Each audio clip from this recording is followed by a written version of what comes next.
عزیز طالبات السلام علیکم ورحمۃ اللہ وبرکاتہ۔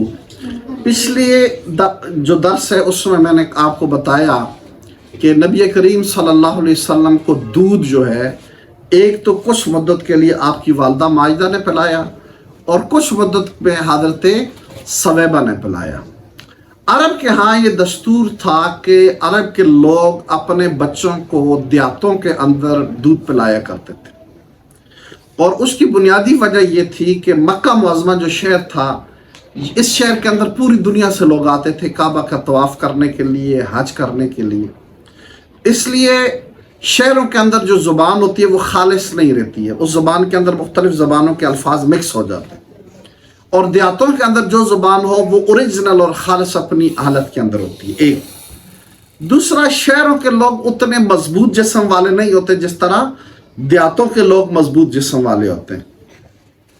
اس لیے اہل عرب کا جو سردار ہوتے تھے، عرب کے جو سردار ہوتے تھے مکہ کے، وہ اپنے بچوں کو دیہاتوں کے اندر بھیجتے تھے کہ وہاں جا کر جو ہے وہ دودھ پئیں اور پرورش پائیں، تاکہ ان کے جسم بھی مضبوط ہوں اور تاکہ ان کی زبان بھی خالص اور اپنی اصلی صورتحال کے اندر رہیں۔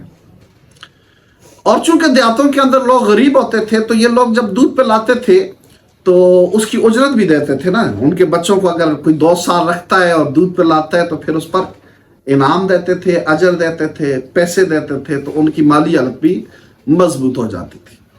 نبی کریم علیہ الصلوۃ والسلام کے دودھ پلانے کی عمر تھی، ابتدائی پیدائش کے بعد کچھ ہی مدت گزری تھی کہ قبیلہ بنی سعد سے، یہ جو ہے مکہ معظمہ کے قریب ایک پہاڑی سلسلہ ہے، طائف کا علاقہ، پہاڑی علاقہ ہے، وہاں سے قبیلہ بنی سعد سے کچھ لوگ آئے کہ وہاں غربت تھی، قحط سالی تھی، افلاق تھا، تو انہوں نے کہا چلو جاتے ہیں مکہ معظمہ اور وہاں سے سرداروں کے بچے لے کر آتے ہیں، انہیں پالیں گے، ساتھ ہمیں بھی کچھ نہ کچھ اجرت مل جائے گی اور ہمارا گزر وقات بھی ہو جائے گا۔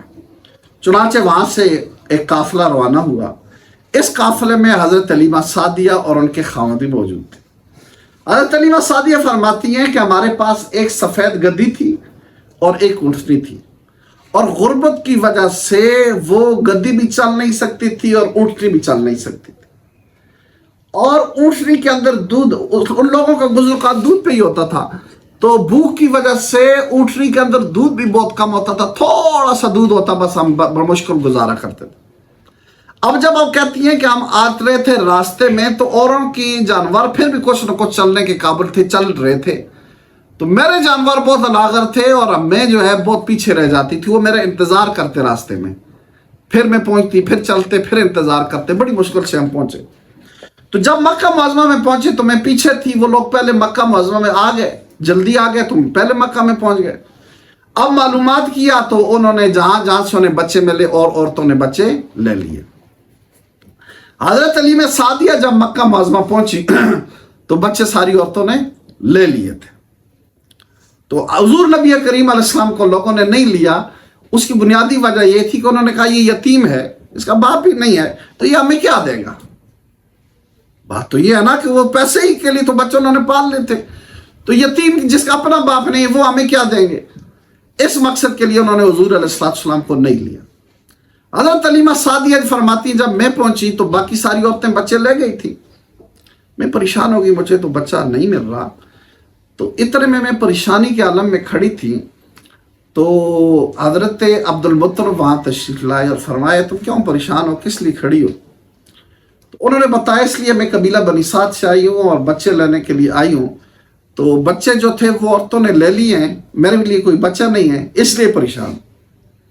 آپ نے فرمایا تم کس قبیلے سے؟ اس نے کہا قبیلہ بنی سعد سے۔ آپ نے فرمایا تو بہت خوبصورت نام ہے، سعد سعادت سے ہے، سعادت مندی والا قبیلہ۔ فرمایا تمہارا نام کیا؟ کہا حلیمہ ہے۔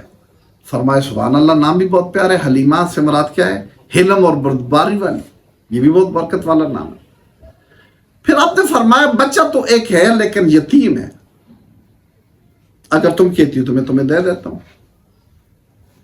حضرت حلیمہ سعدیہ فرماتی ہے میں نے سوچا یتیم ہے تو اس کو لے کر کیسے جاؤں گی، تو حاصل کچھ نہیں ہوگا، اور اگر خالی آ جاتی ہو نہیں لے کر جاتی تو پھر مسئلہ ہے کہ لوگ ہنسیں گے میرے ساتھ کہ اور بچے لے کر آئی اور یہ جا کر خالی ہاتھ واپس آ گئے۔ تو میں نے کہا میں اپنے خاون سے پوچھتی ہوں. تو ان کے خاون کا نام حارث تھا. وہ حارث کے پاس گئی اور جا کر پوچھا کہ معاملہ یہ ہے، ایک بچہ مل رہا ہے لیکن یتیم ہے. تو خاون نے کہا بھائی بات یہ ہے کہ نہ لے جانے سے بہتر ہے اسی کو لے کر چلے جائیں، خالی آ جانا اب تو بری بات ہے، اب لے آئے. میں نے فرماتی ہے کہ میں نے حضرت عبد المطلب سے فرمایا کہ ٹھیک ہے جی میں بچے کو لینے کے لیے جا رہی ہوں. تو آپ مجھے اپنے گھر لے گئے. حضور علیہ السلام جو ہے چارپائی پہ لیٹے ہوئے تھے. حضرت آمنہ رضی اللہ تعالیٰ عنہ حضور علیہ السلام کی والدہ معیزہ جو بالکل جوانی کے اندر بیوہ ہو چکی تھی اور ایک ہی ان کا بچہ تھا، انہوں نے فرمایا کہ بچہ وہاں پہ لیٹا ہوا ہے. حضور علیہ السلام سفید کپڑے کے اندر لپیٹے ہوئے تھے اور آپ کے چہرے انور کے اوپر جو ہے نا سبز کپڑا پڑا ہوا تھا. فرماتی ہے میں نے جیسے ہی کپڑا ہٹایا حضور کے چہرے انور سے تو حضور علیہ السلام نے نگاہ اٹھا کر مجھے دیکھا اور مسکرا دیا. فرماتی پہلی مسکراہٹ ایسی تھی حضور علیہ السلام کی، چہرے کو دیکھا تو ان جیسا سین کوئی نہیں تھا، اور وہ مسکراہٹ اتنی دلربا تھی کہ میں تو وہیں پہ جناب اللہ قربان ہو گئی کہ اس بچے جیسا تو پیارا بچہ کوئی ہے ہی نہیں. میں نے اٹھا کر حضور علیہ السلام کی پیشانی مبارک کو بوسہ دیا اور ان سے اجازت لے کر میں اپنے خاوند کے پاس حضور علیہ السلام کو لے آئے. اب چونکہ لیا انہوں نے دودھ پلانے کے لیے تھا، لیکن مسئلہ یہ تھا کہ غربت کی وجہ سے خود حلیمہ صاحب یہ بہت کمزور تھے، دودھ ہوتا ہی نہیں تھا. اور آپ کا دوسرا بھائی بیٹا تھا نا، دوسرا بیٹا خود حلیمہ صاحب یہ اپنا بیٹا تھا دوسرا. تو آپ فرماتی ہیں کہ میں نے حضور علیہ السلام کو ڈالا تاکہ تھوڑا سا دودھ پلا لوں. تو جب حضور علیہ السلام کو اپنے سینے سے لگایا دودھ پلانے کے لیے تو میرے وجود کا دودھ اتر آیا اور حضور علیہ السلام نے سیر ہو کر دودھ پیا جو کہ کبھی تھا ہی نہیں میرے وجود میں دودھ. اس کے بعد میں نے وہاں سے اٹھا کر حضور علیہ السلام کو دوسری طرف لگایا سینے سے دودھ پلانے کے لیے. تو آپ فرماتے حضور علیہ السلام نے منہ نہیں لگایا اس طرح. اور جب تک حضور علیہ السلام دودھ پیتے رہے، حضور علیہ السلام ایک طرف کا دودھ پیتے تھے دوسری طرف کا نہیں پیتے تھے، اس لیے کہ دوسری طرف کا دودھ آپ اپنے دوسرے بھائی کے لیے چھوڑتے تھے جو حلیمہ سعدیہ کا بیٹا ہے. بچپن کے اندر حضور علیہ السلام اتنا انصاف کرتے تھے تو پوری زندگی کے انصاف کا کیا عالم ہوگا. دودھ کی عمر کے اندر اتنا انصاف تھا کہ حضور نے ایک طرف کا دودھ پیا دوسری طرف کبھی نہیں. میں نے اپنے خاوند کو کہا کہ وہ دودھ تو میرا نہیں تھا لیکن اللہ کا فضل ہے کہ اس بچے کی برکت سے دودھ اتر آیا ہے، کوئی مبارک بچہ ہے. اب وہ گئے تو انہوں نے کہا چلو ٹھیک ہے اب ہم اونٹنی سے کچھ تھوڑا اگلا دودھ نکال لیں، رات گزارے. فرماتی اونٹنی کے نیچے جب میں گئی تو اس کے تھن بھرے ہوئے ہیں، اوڑی بھری ہوئی ہے. میں نے دودھ بیلا تو سارے برتن بھر گئے اونٹنی کا. جناب اتنا زیادہ دودھ ہے، ہم نے سیر ہو کر دودھ پیا. اور کہتے ہیں کہ کئی سالوں کے بعد ہم نے سیر ہو کر دودھ پیا تھا کیونکہ ہمارے علاقے میں کات تھی اور کھانے پینے کے لیے کوئی چیز نہیں تھی، تو سیر ہو کر ہمیں دودھ میسر ہی نہیں ہوتا تھا. اس دفعہ ہم نے سیر ہو کر اس رات دودھ پیا. تو میرے خاوند نے کہا حلیمہ کوئی مبارک روح ہمارے پاس آ گئی ہے، تو اس کی برکت کے ساتھ اللہ تعالیٰ نے ہمیں اتنا زیادہ دودھ عطا فرمایا. آپ فرماتی ہیں پھر ہم حضور علیہ السلام کو لے کر چل پڑے. وہ ہمارے جانور اونٹنی جو ادھر آتے ہوئے چل نہیں سکتی تھی اب جاتے ہوئے سب سے آگے جا رہی ہے. عورتوں نے پوچھا حلیمہ کیا بات ہے، تمہاری اونٹنی جو ہے سواری جو ہے ادھر سے چل نہیں سکتی تھی اب یہ جو ہے سب سے آگے آ رہی ہے، تو اس کا مطلب تم نے کوئی اونٹنی تبدیل تو نہیں کر لی. میں نے کہا اونٹنی نہیں تبدیل کی، سواری میں نے تبدیل نہیں کی، سوار میں نے تبدیل کر لیا ہے. ادھر آتے ہوئے میں تھی، میرا خاوند تھا، اس طرح جاتے ہوئے امام الانبیاء ہیں، تو لہذا جب سے یہ سواری میں اب اونٹنی رکتی نہیں ہے. فرماتی ہم لے کر حضور علیہ السلام کو اپنے گھر چلے گئے. اب حضور کے جانے کے بعد ہمارے گھر میں برکتیں لوٹ آئی، ہر طرف سے برکتیں. ہماری بکریاں سیر ہو کر چرتی، اب لوگوں کی بکریاں بھی وہیں چرتی، ہماری بھی وہیں چرتی. ان کی جب آتی تو بھوکھی ہوتی، ہماری جب آتی تو سیر ہوتی. ان کی بکریوں کے نیچے دودھ نہیں ہوتا، ہماری بکریوں کے نیچے اتنا دودھ ہوتا کہ ہمارے برتن بھر جاتے اور دودھ ختم نہ ہوتا. لوگ اپنے بچوں کو کہتے ہیں بھائی جہاں حلیمہ کے بچے بکریاں چراتے ہیں آپ بھی وہاں چرائیں. وہ بچے کہتے ہیں اپنے والدین کو ہم وہیں چراتے ہیں، لیکن ہمیں نہیں پتا کہ ان کی بکریاں سیر ہو جاتی ہیں، ہماری بکریاں سیر نہیں ہوتی. رات کو حلیمہ سعدیہ کچے گھر تھے، اور پتھروں کے بنے ہوئے تھے، تو پتھروں کے درمیان سے لائٹیں باہر نکلتی. تو لوگ کہتے ہیں حلیمہ کیا بات ہے، اتنی امیر ہوگی کہ پوری رات چراغ جلا کر رکھتی ہو. تو حلیمہ سعدیہ فرماتی ہم تو چراغ جلاتے ہی نہ چراغ کی ضرورت ہے، جب سے یہ بچہ ہمارے گھر آیا ہمارا گھر روشن ہو چکا ہے، ہمیں روشنی کی ضرورت ہے. پھر آپ فرماتی ہیں کہ ہمارے گھر سے خوشبو آتی. لوگ کہتے ہیں حلیمہ اتنی فضول خرچی کرتی، اتنی خوشبوئیں لگا رہی ہو. تو حلیمہ سعدیہ فرماتی خوشبوئیں ہم نہیں لگاتے، جب سے یہ معصوم جان آئی ہمارے گھر میں، ہمارے گھر سے خوشبو آنا شروع ہو گئی. حضور نبی کریم علیہ السلام حلیمہ سعدیہ کے گھر میں 2 سال رہے. ان 2 سالوں میں کبھی کبھی حضور علیہ السلام چلے جاتے تھے بچوں کے ساتھ کھیلنے کے لیے. حلیمہ سعدیہ خود فدا ہوتی. ان کی جو بیٹی تھی شیمہ ان کا نام تھا، وہ حضور علیہ السلام کو اکثر لے کر، ان کے بھائی تھے رضائی بھائی، باہر چلی جاتی. حضرت حلیمہ سعدیہ فرماتی ہیں ایک دن دوپہر کا وقت ہے، شدید گرمی ہے، تو میں نے دیکھا حضور علیہ السلام بھی نہیں ہے اور شیمہ بھی نہیں ہے. تو میں باہر جا کر گئی تو باہر وہ بیٹھے ہوئے دھوپ پر. تو میں نے کہا شیمہ تمہیں خوف خدا کرو، یہ کیا کر رہی ہو، اتنی شدید گرمی اور بچے کو لے کر آپ یہاں پر بیٹھی ہیں. تو شیمہ نے کہا اماں گرمی کہاں ہے، میرا بھائی تو جہاں جاتا ہے اوپر بادلوں کا سایہ ہوتا ہے، آپ وہ دیکھ لیں، دھوپ تو ہے ہر طرف ہے لیکن جہاں ہم ہیں وہاں بادلوں کا سایہ ہے، یہ جہاں جاتا ہے وہاں بادلوں کا سایہ آتا ہے. حلیمہ سعدیہ فرماتی اس کے بعد میں نے نوٹ کیا تو جہاں جہاں مصطفیٰ کریم ہوتے تھے وہاں بادل جو ہے اوپر سایہ کرتے رہتے. یہ عالم تھا. 2 سال گزر گئے، خوشی کے، پیار کے، برکتوں کے، رحمتوں کے. اب 2 سال کے بعد وعدہ تو یہی ہے کہ حضور علیہ السلام کو واپس کیا جائے، لیکن پریشانی یہ ہے کہ حضور علیہ السلام کو واپس کرنے کا جی نہیں چاہتا حلیمہ سعدیہ کا اور ان کے خاوند کا. لیکن انہوں نے مشورہ یہ کیا کہ وعدہ پورا کرنا چاہیے، حضور علیہ السلام کو واپس چھوڑا. اب واپس لے کر مکے کی طرف آ رہے ہیں، لیکن ساتھ دل میں دعا کر رہے ہیں کہ کوئی بہانہ بن جائے، حضور ہمیں پھر واپس مل جائے. یہ دعائیں بھی کر رہے ہیں اور سوچ بھی رہے ہیں کہ کوئی بہانہ مل جائے. جب مکہ معظمہ پہنچے تو حضرت حلیمہ سعدیہ نے مختلف بہانے کیے، ادھر ادھر کی باتیں کی، بہت اچھا ہے، چھوڑنے کو جی نہیں چاہتا، میں واپس نہیں کرنا چاہتی تھی، یہ باتیں کی. اسی دوران پتہ چلا کہ مکہ کے اندر ایک بیماری پھوٹی ہوئی ہے، وبائی. تو اس نے حضرت آمنہ سے عرض کیا کہ اگر آپ کہیں تو بیماری یہاں پھوٹی ہوئی ہے تو میں حضور علیہ السلام کو ساتھ لے جاؤں واپس، کہیں حضور علیہ السلام کو نقصان نہ ہو جائے. تو حضرت آمنہ رضی اللہ تعالیٰ عنہ نے فرمایا ٹھیک ہے، یہ بات مناسب ہے کیونکہ یہاں بیماری ہے تو تم واپس لے جاؤ. اب خوشی خوشی حضور علیہ السلام کو واپس لے کر چلے. پھر واپس قبیلہ بنی سعد میں لے گئی اور خوش ہو گئی. اسی دوران ایک دن جو ہے حلیمہ سعدیہ کے بچے بکریاں چرانے کے لیے باہر گئے ہوئے تھے اور باقی محلے کے اور علاقے کے بچے بھی تھے اور حضور علیہ السلام بھی ساتھ گئے ہوئے تھے. حضور نبی کریم علیہ السلام کبھی کبھار ساتھ چلے جاتے تھے، کھیلتے نہیں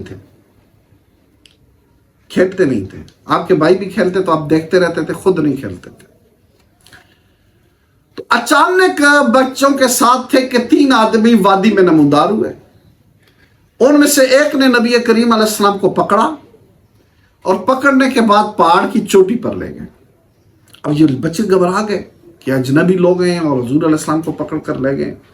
اب یہ دوڑے ساتھ ساتھ پیچھے اور ان کی منتیں کرنے لگے کہ اس کو آپ کیوں پکڑ رہے ہیں، چھوڑ دیں، یہ پردیسی ہمارا نہیں ہے، یہ مکہ کا سردار کا بیٹا ہے اور یہ یتیم ہے، اس کو چھوڑ دیں، آپ کیوں اس کو کچھ کہنا چاہتے ہیں. انہوں نے کوئی جواب نہیں دیا. حضور علیہ السلام کو لٹایا. لٹانے کے بعد حضور علیہ السلام کو سینے سے ناف تک اس جگہ کو چیرا. اب جب چیرا تو وہ خوف کے مارے بچے گھبرا گئے اور وہ بھاگ گئے وہاں سے. جو نبی کریم علیہ السلام کے رضائی بھائی تھے وہ دوڑتے ہوئے آئے اور اپنی ماں کو کہا کہ حضور علیہ السلام کے بارے میں کہ اس سے پہلے کہ آپ وہاں پر پہنچے حضور علیہ السلام کو کسی نے پکڑ لیا اور نقصان دے دیا.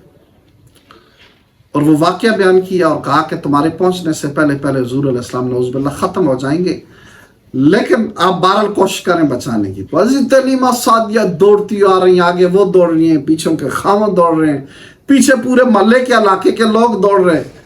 پہاڑی کی چوٹی پہ پہنچے تو نبی کریم علیہ السلام فرماتے ہیں کہ وہ جو شخص تھے وہ انسان نہیں تھے، فرشتے تھے. انہوں نے میرا سینہ یہاں ناف تک چیرا. چیرنے کے بعد میرا دل نکالا نکالنے کے بعد اس کو بھی چیرا، اس کے اندر ایک کالا سیاہ سا دبا تھا، اسے نکال کر کہا یہ شیطان کے حصے سے باہر پھینکا، دل کو پھر جوڑا، پھر وہاں رکھا، پھر اوپر سے بند کر لیا۔ جب حضرت حلیمہ سعدیہ پہنچی تو حضور علیہ السلام صحیح سالم کھڑے تھے۔ تو وہ گھبرائی ہوئی تھی، رو رہی تھی، پیٹتے پیٹتے آ رہی تھی، بیان کر رہی تھی۔ جب نبی علیہ السلام کو اس حالت میں دیکھا تو سینے سے لگایا اور فرمایا میرے بچے تمہیں کیا ہوا؟ تو نبی کریم علیہ السلام نے ساری بات بتا دی۔ انہوں نے کہا یہ کیسے ہو سکتا ہے کہ بندہ اسی وقت سینہ بھی چیرے اور دل بھی نکالے اور پھر بھی انسان زندہ ہو جائے؟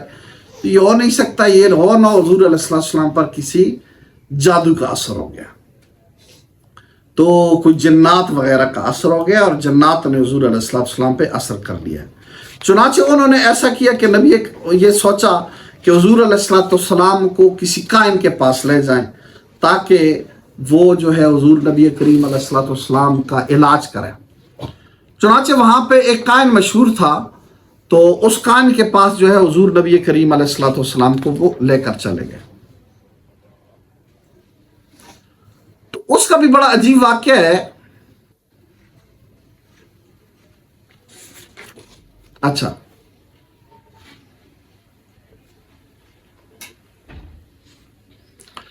اس کے پاس لے گئے اور کائن کو پورا واقعہ بتایا۔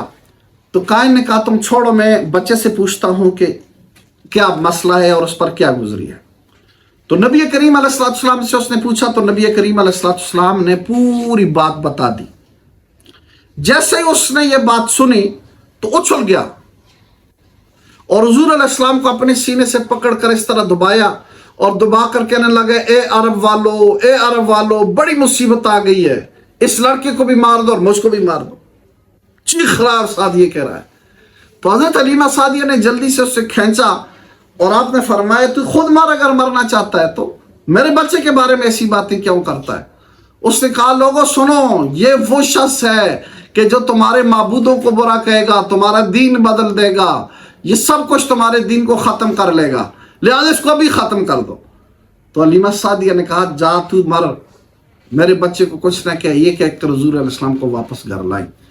اور واپس جب گھر لائیں تو وہ حضرت حارث سے مشورہ کیا کہ ایسا کرتے ہیں کہ حضور علیہ السلام کو واپس لے جاتے ہیں، بجائے اس کے کوئی نقصان دے دے، یہ پرائی امانت ہے اور اس کو کوئی نہ کوئی نقصان دے دے گا۔ اب لوگ جلتے، انہوں نے کہا کہ ہمارا گھر کی جو سکون تھا اور جو برکتیں تھیں دیکھ کر یہ لوگ جلتے ہیں تو ہمارے اوپر کوئی جادو کرتے ہیں، تو اس لیے ہمارے بچے پر کوئی جادو شادو کر لیا یا کوئی ایسا اور معاملہ ہو گیا ہے، تو لہٰذا جناب والا اس سے پہلے کہ ان کو کوئی نقصان پہنچے ہمیں